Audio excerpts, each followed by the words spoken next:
So I've got dust and stuff everywhere because I have to keep my windows open all the time because I don't have any AC.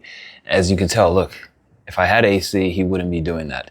I don't have ACs and it's hot, so I have to keep everything open. And so I need this. I need it. It just collects dust everywhere. And so this thing is both works on wet and dry surfaces. It traps a lot of debris. It traps a whole lot. Let's look.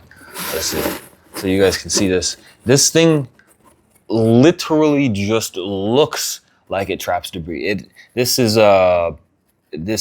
is like a debris trapping monster. There's nothing that can escape it. You guys can even see on the side here. It gives you some instructions on how to do it. It fits onto a mop as well, so that way you can go ahead and it's compatible with flat mops and hand tools and different things like that. And then importantly, it's also made by recycled material. And so it's got this green seal certified.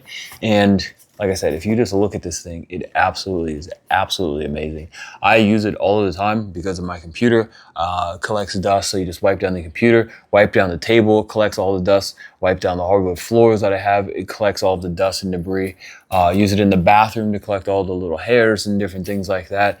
And again, just all you have to do is just look at the material and you can tell that this thing is a dust collecting machine.